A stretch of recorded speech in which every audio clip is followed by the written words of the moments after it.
नमस्ते। जय भारत। पहलगांव आतंकवाद हमले के बाद पाकिस्तान 24 घंटे में भारत आक्रमण करेंगे, 36 घंटे के अंदर भारत आक्रमण करेंगे, 48 घंटे के बाद भारत आक्रमण करेंगे। ऐसो सबको बड़ी विश्वसनीय स्रोत से मिला है कहता। अच्छा, अब 10 दिन हो गए। आजकल क्या कहता है कि 12 दिन के अंदर इन्हें करना है, क्योंकि 12 संख्या उसमें भारत का कुछ है, वो कह रहे हैं। 12 से हमें कुछ लेना देना नहीं, बेवकूफ है। हाँ, 12 से आपको बहुत कुछ लेना देना है। रात को 12 बजे सिखों ने वो मुगलों के ऊपर इतना हमला किया, ये जंग छेड़ कर वापस जा रहे थे मुगलों ने, ये तहस नहस मचा करके जा रहे थे, और सिख अपना निहंग, और सिख जो संख्या में बहुत कम है, वो तो ठीक, ये रात को 12 बजे मस्त में खा पी के सो रहे थे। फौज, मुगल फौज, जमाने की बात है। तो रात को 12 बजे के बाद टूट पड़ता है सिख इनके ऊपर। अच्छा, और सिख का आदत है, उन्हें आगे जाना ही आता, पीछे हटना नहीं आता, वो तो आगे ही जाता है। अरे कुछ भी करो, सिख नहीं छोड़ेगा जंग का मैदान। उनके एक हाथ काटेगा, दूसरे हाथ से तलवार चलाएगा, उन्हें क्या फर्क नहीं पड़ता, वो जाएंगे। वो ये मराठा का भी वही आदत है, चले गए। तो रात को 12 बजे टूट पड़ता है सिख, ये मुसलमान के ऊपर, मतलब मुगलों के ऊपर, जो भारत के ऊपर हमला करके, चोरी करके, लूटमार करके चले जाता, वापस टूट पड़ जाता है। तब से लेके 12 बजे बोलने से पाकिस्तान पागल होता है। उन्होंने उल्टा कहानी यही लगाया, अरे ये सिख कौम से हमें लड़ना ही नहीं है, क्योंकि 12 बजे रात को पागल होता है। यही है सिख का 12 बजे पागल होने का कहानी। पागल वो होता है तुम्हारे लिए, लड़ नहीं सकता उनसे, कुछ भी नहीं कर सकता, वो आगे आगे आते जाएगा, उन्हें कोई फर्क नहीं पड़ता। मौत आए तो हंस कर स्वीकार करेंगे, डर का भागने वाले नहीं है। तो तभी से जाके ये 12 बजे बैठ गया सिखों के ऊपर। तो वो 12 बजे का घंटी तुम्हारे लिए खतरनाक है, इसीलिए शायद आप लोग ये समझते हैं 12 दिन के बाद अटैक करेगा। तो हमारा सिख काफी नहीं है क्या तुम्हारा बेहाल करने के लिए? सिख नहीं आएंगे अभी इतना जल्दी, वो है। तो जंग तो भाई, आप जंग के भारत आक्रमण करेंगे सोच कर बैठे हैं। आपका सिपह सलार फौजी चीफ भागे, मैं वही कहूँगा भागे, क्योंकि इसका आता नहीं। उस दिन आकर बड़ा बड़ा भाषण दे रहा था, हिंदू मुसलमान साथ में रह सकता, अंग्रेजी में बोला हमारा आइडियोलॉजी इज डिफरेंट, और फूड इज डिफरेंट, और रिलीजन इज डिफरेंट। क्या बात किया, 2 नेशन थियरी को फिर लेके आया। अब 2 नेशन थियरी कई लोगों ने लिखा, आपको कुछ पता नहीं इतिहास का बारे में, शायद कुछ पता नहीं। किसकी 2 नेशन थियरी का बात कर रहे हैं आप? जिन्होंने कभी 2 नेशन थियरी किया ही नहीं, उसका समर्थन किया ही नहीं। एक कहानी है, एक बात है। एक था, उनका नाम है मियाँ किफ़ायत अली। मियाँ किफ़ायत अली पंजाबी है, तभी तो आप ही का। वो पंजाब प्रोविंस में पाकिस्तान का एक सरकारी कर्मचारी थे। वो लिखते बहुत थे अखबारों में, फेंकते भी बहुत थे। तो जब लिखे, वो लिखता है, अपना खुद का नाम पर नहीं लिखता था, मियाँ किफ़ायत अली। वो किफ़ायत अली नहीं लिखते थे, क्योंकि अस्यूम्ड पेन नेम लेके लिखता था, क्योंकि सरकारी कर्मचारियों को अंग्रेज के ज़माने में पब्लिश करने में कुछ पाबंदी रहा होगा, कुछ रेस्ट्रिक्शन रहा होगा, इसलिए अपना नाम लेके नहीं लिखते थे। वो लिखते थे अस्यूम्ड नाम पर या पेन नेम पर ए पंजाबी बोलकर लिखते थे। तो उन्होंने एक किताब लिखा, पाकिस्तान नाम दिया।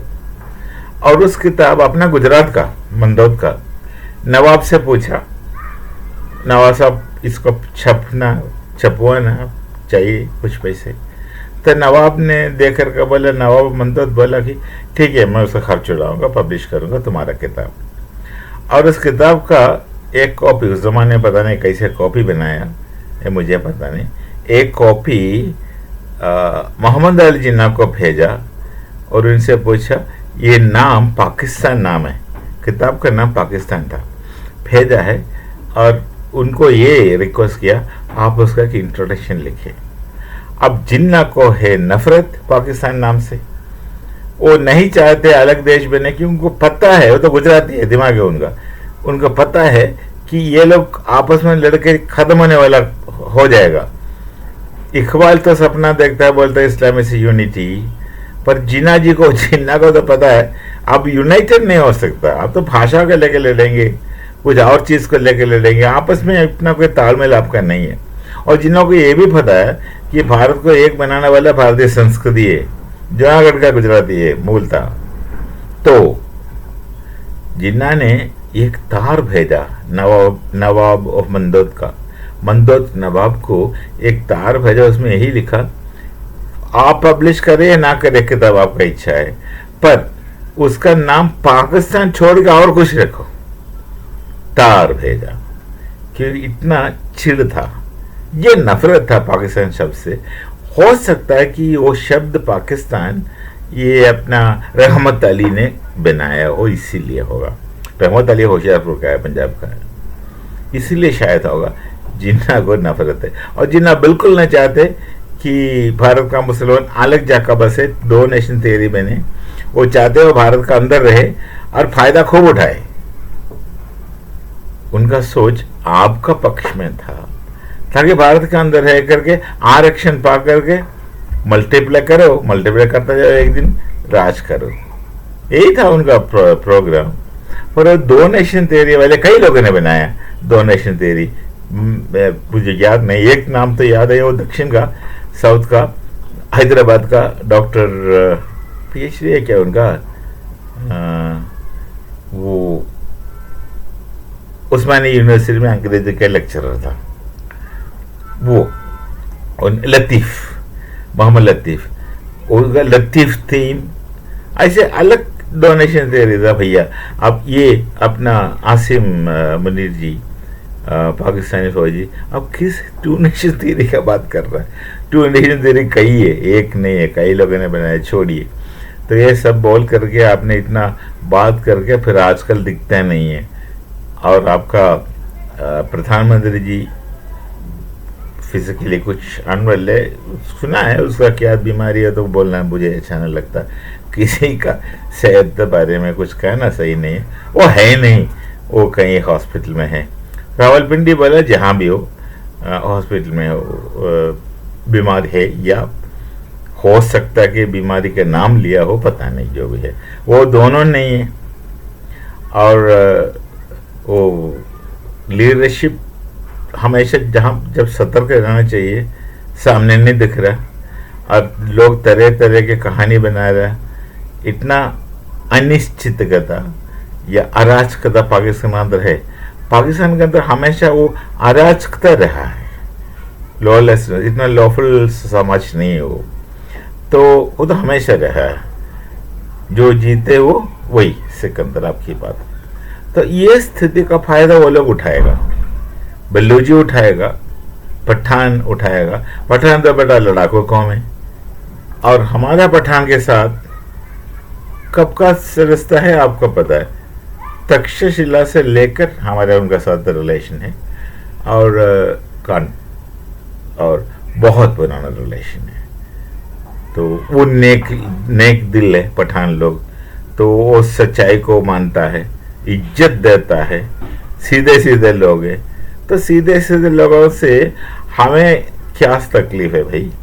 आपका मजहब से कुछ नहीं लेना है भारत के हिंदू को, ये हम सबको अपनाने वाला है, सबको अपनाने वाले है हम। तो आपका मजहब, आपका विश्वास आपका है, हम आपका विश्वास का इज्जत तो करते आए हैं, करते रहते हैं, करते रहेंगे, क्योंकि हमारे वेदों में ही सिखाया कि सबका इज्जत करो। सब सही है, वही है एकम सत्य, वही सिखाता है ऋग्वेद में। तो हमें कोई फर्क नहीं पड़ता, आपको विश्वास है, पठान को पता है। तो वो रिलीजियन लेकर के हमें लड़वा मत, ये लड़वा मत कि हम कुछ और चीज मानते हैं रिलीजन को, जो फेस लेवल पे जो रहता है ना, बाहर रहता है, उसका अतिरिक्त कई चीज होता है। तो पठान हमसे क्यों लड़े?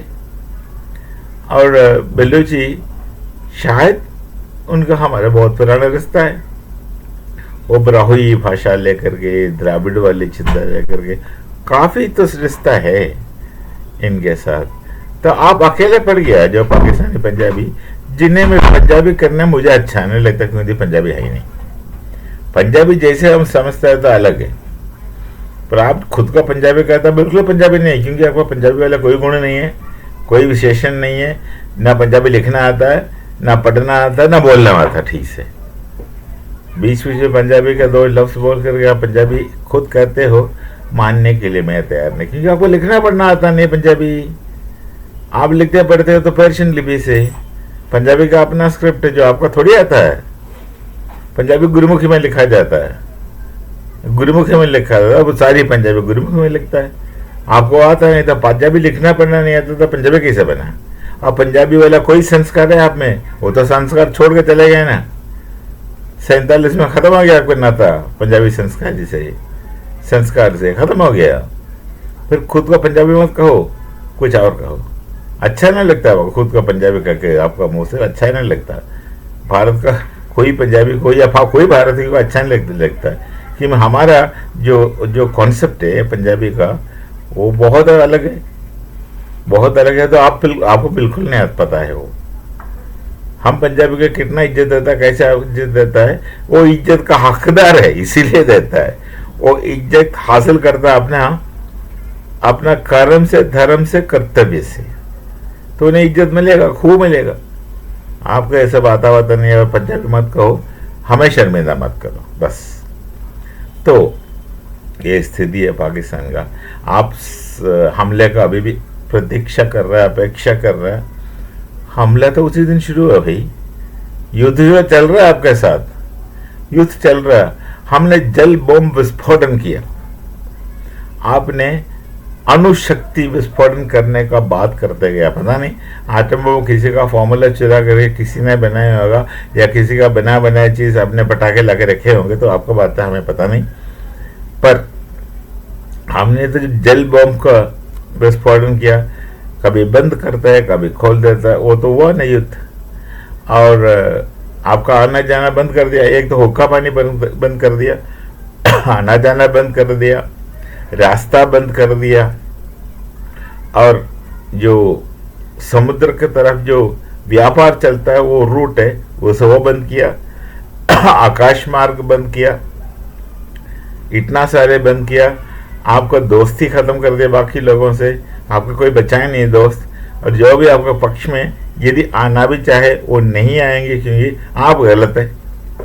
हमने बाकी आपका साथ जो आपका समर्थन करने के लिए जो इच्छुक है उन्हें हम दिखाया है कि आप गलत है, तो वो भी खुले आपको मदद नहीं कर सकेंगे। कोई आपके साथ लड़ेगा नहीं, तो हम क्यों लड़े आपसे? निहत्थे को हम वार नहीं करते। भारतीय संस्कृति और धर्म में निहत्थे का क्यों वार करेगा? हम नहीं करेंगे। तो आपका विरोध में जंग तो कब का चालू है? हाँ, कोई आक्रमण फौजी वाला आज आएगा, पर कब आएगा, कैसे आएगा, और उचित समय कब होगा ये कोई नहीं जानता। हाँ, उचित समय जब आएगा तो औचित्य से आपके ऊपर कुछ ना कुछ होगा, वो अच्छा होगा, सबके लिए अच्छा होगा। मैं कहता हूं पूरा दुनिया के लिए अच्छा होगा। कई कीड़े मकोड़े आपका बीच में बैठे हैं, यदि आप नहीं साफ करते तो कोई और साफ करेंगे। पर ये नहीं कि हम आपके ऊपर युद्ध उस तरीके का जो आप युद्ध समझते हैं वही युद्ध है, पूरा प्राकृत युद्ध है। जो आधुनिक युद्ध है वो तो चल रहा है। और ये आईटी में हमारा कुछ योगदान है, और आप हमारे कंप्यूटर का हाईजैक करने के लिए चला, वो क्या बोलते हैक करने के लिए निकला, क्या पता आपका कंप्यूटर सारे उड़ गए हो सकता है जीपीएस को लेकर गलत दिशाना दिखा करके जहाज को फड़काना कोई करता है आपका इलाका में। ये भी एक किस्म का जंग है। तो जंग तो आजकल आधुनिकता दृष्टि में जंग तो बहुत अलग अलग होता है। जो आधुनिकता का दृष्टि में जंग कई प्रकार का होता है, और कई प्रकार का जंग एक नहीं आपका विरोध में चल ही रहा है, और राम जाने कब तक चलेगा, कब शुरू हुआ कब खत्म होगा क्या पता, ये तो किसी को नहीं पता, पर है बात चल रहा है। और आप मार खाएगा और पता भी नहीं चलेगा, यही समस्या है। तभी तो आप अभी भी अपेक्षा कर रहा है कि आएगा, बम गिरेगा। आपका वहां तो हर कोई एटम बम का बात करता है, पता नहीं आपका पास आपका एटम बम का स्पेलिंग भी आता है क्या? कहते रहता, हर कोई कहता है, कौन नहीं कहता एटम बम? आपका कोई मंत्री से लेकर के चौकीदार तक तो एटम बम का ही बात करता है। सबको पता है एटम बम होता है क्या। यही है, आपको पता नहीं चल रहा, आपको अब जंग जारी है। बड़ा धीरे धीरे धीरे आपको जब तक पता चलेगा आप खत्म हो गया होते। तो जंग जारी है भाई, और जिस प्रकार का जंग का आपका अपेक्षा है वो भी आएगा औचित्य देख करके, उचित समय में उचित प्रकार अच्छा से आ जाएंगे। तो बैठिए, इंतज़ार कीजिए, हम अपना काम में व्यस्त है और मग्न भी है। और आजकल एक समस्या हुआ हम लोगों के पास, हम लोगों को भारत में आजकल हमें टीवी देखने के लिए समय नहीं मिलता, पिक्चर देखने के लिए समय नहीं मिलता, क्योंकि आपका जो वीडियो आता है ना उससे वो तो काफ़ी मनोरंजक है, और जो आपका जो बातों से जितना मनोरंजन हमको मिलता है ना उतना मनोरंजन सिनेमा में नहीं मिलता। तो इसलिए ज़्यादा ये देखते हैं, मनोरंजक है, आनंद आता है देख करके, मज़ा आता है, हंसी बहुत आता है, पर इसके लिए इसलिए समय नहीं है। तो पिक्चर बाद में देखेगा।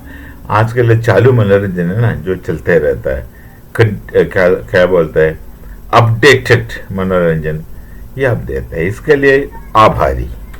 मिलते हैं भाई फिर कभी कुछ और सोच ले करके। नमस्ते, जय भारत, जय सिया राम।